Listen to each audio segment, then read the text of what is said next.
Yani Aisyah qalat kana Nabi sallallahu alaihi wasallam yuhibbul halwa wal asal. Ini daripada Aisyah, ia berkata Nabi sallallahu alaihi wasallam menyukai manisan dan madu. Manisan dan madu. Itu dalam bab minuman Rasulullah pun suka minuman yang manis dan sejuk. So antaranya manisan dan madu. Manisan antara yang manis tu apa? Madu. Antara yang manis apa? Selain madu? Nabiz. Betul? Nabiz manis tak? Nabiz apa nabiz? Nabiz itu campuran apa minuman nabiz tu? Campuran kurma dengan anggur. Ia pun manis juga.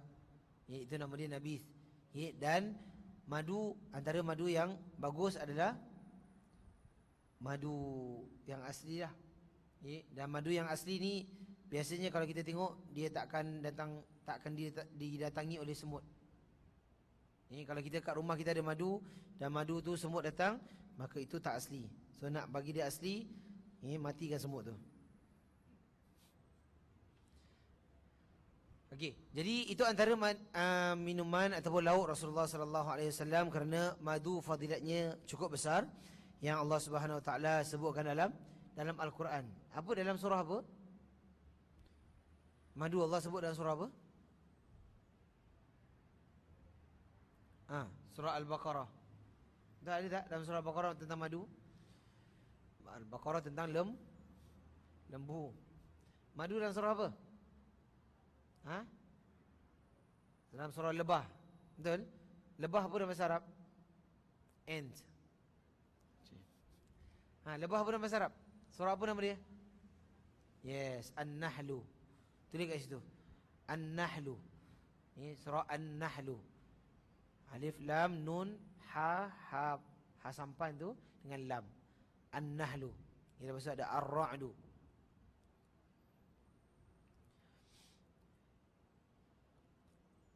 Jadi kita tengok 138. Ata ibn Yasarin anna Umma Salamata akhbarathu annaha qarrabat ila Rasulillah sallallahu alaihi wasallam janban mashwiyan fa'akala minhu thumma qama ila salati wa ma tawadda'a.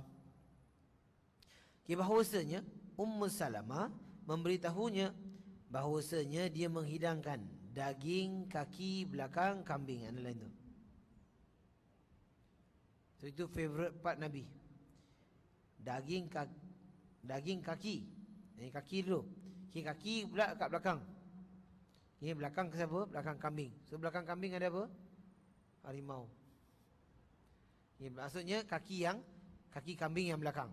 So itu part yang Nabi SAW suka, yang dibakar, yang dibakar. So itu dia buat apa? Dia bakarlah. Ini dia buat steak.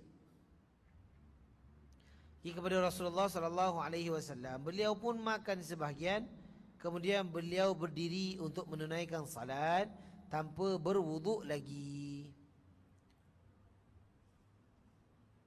Okey, kenapa nak kena ada wuduk? Kerana pada awal-awalnya memang perintah untuk siapa yang makan benda yang dibakar itu kena ambil wuduk. Ini pada awal-awal Islam. Tapi selepas itu pada akhir-akhirnya tidak perlu lagi untuk mengambil wuduk. Ini seperti hadis yang sekarang ni. So kalau dulu makan kambing bakar ke apa bakar ke, semua kena, maksudnya batal wuduk. Tapi lepas itu Nabi SAW tidak berwuduk lagi. Dan berwuduk dekat sini boleh bermaksud dua maksud.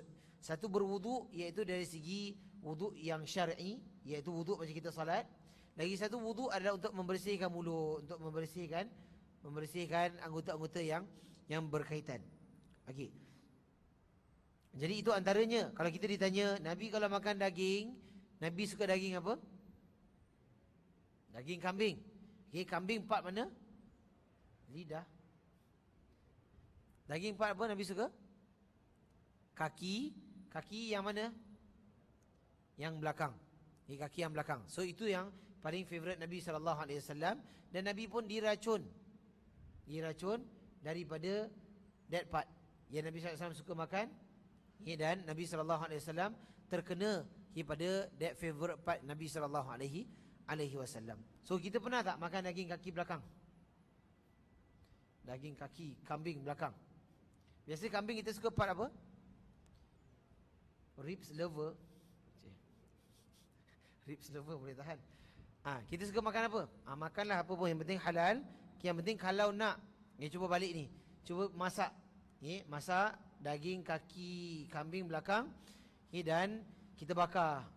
Letak dia punya, kita marinate dulu, dan kita bakar, dan kita makan daging dia. Jangan makan kaki dia. Makan kaki tak boleh jadi. Makan daging dia lah. Pasal Nabi suka dagingnya. Okey. Jadi itu kita cuba makan. Jadi kita tahu seandainya kita boleh ajarkan. Ataupun orang datang, orang tanya ni daging apa? Daging kaki kambing belakang. Kegemaran Rasul. Nampak tak? So kita adalah satu benda yang kita boleh sampaikan ke orang yang Nabi SAW suka makan makanan tersebut. Okey, seterusnya hadis 139. An Abdullah bin Al-Harith qala akalna ma'a Rasulillah sallallahu alaihi wasallam shiwa'an fil masjidi. Daripada Abdullah ibnu Al-Harith, ia berkata, kami makan daging bakar bersama Rasulullah sallallahu alaihi wasallam di masjid. Adalah di masjid.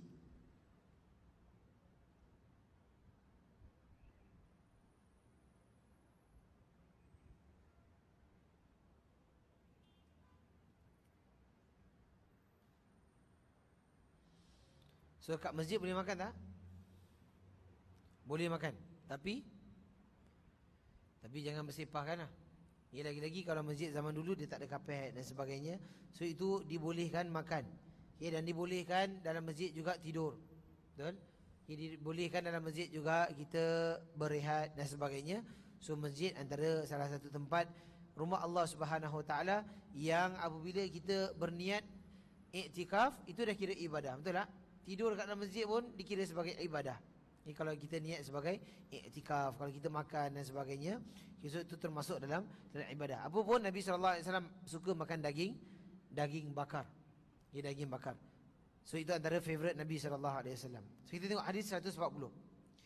Anil Mughirah bin Syu'bah qala dhiftu ma'a Rasulillah sallallahu alaihi wasallam ذات ليلة فأوتي بجنب مشوي ثم أخذ الشفرة فجعل يخر فحز لي بها منه قال فجاء بلال يؤذنه بالصلاة فألقى الشفرة فقال ما له تربت يده قال وكان شاربه قد وفى فقال له أقصه لك على سواك أو قصه على siwak. Daripada Mughirah bin Syu'bah, dia berkata, aku bertamu di rumah Rasulullah di suatu malam, maka dihidangkanlah daging bakar. Kemudian beliau mengambil pisau dan mulai menggiris. Beliau juga menggiriskan untukku.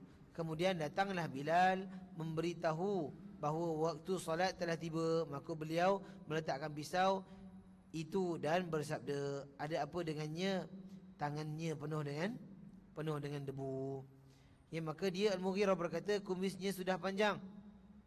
Maka beliau bersabda kepadanya, aku cukurkan kumismu seukuran kayu siwak, atau cukurlah kumismu seukuran kayu siwak. So dalam hadis ini menunjukkan bahawa Nabi SAW makan daging bakar. Ini bukan masalah misai lah. Ini masalah daging bakar yang ada pada rumah tersebut. Dan antaranya boleh diambil tentang kumis yang panjang itu kena potong. Dan nak potong kumis tu, nak kena potong, dia punya ukuran dia seperti ukuran kayu siwak. Kayu siwak panjang tak?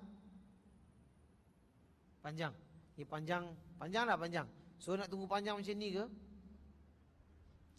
Dia bukan panjang kayu tu, dia panjang yang tempat kita nak bersugi tu kan, ada yang sikit je.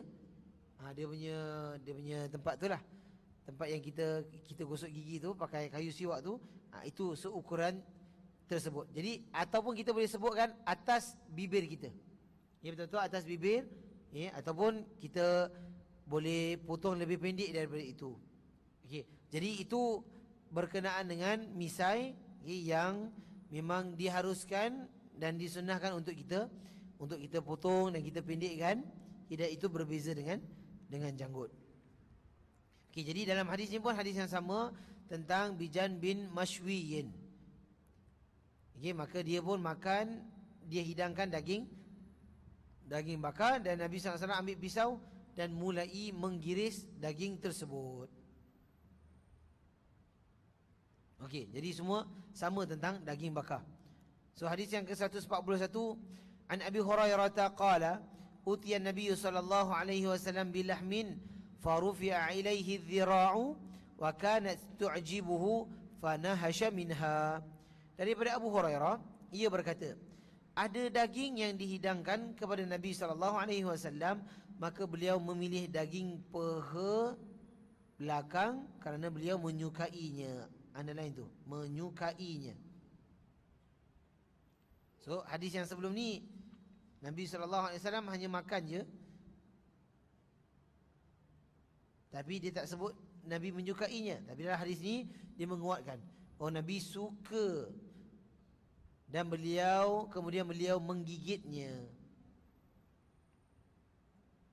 Okay, kerana itu sebelum nak makan mesti nak kena gigit dulu. Okay, dan gigit tu gunakan gigi depan, dan nak hancurkan guna gigi dekat dalam.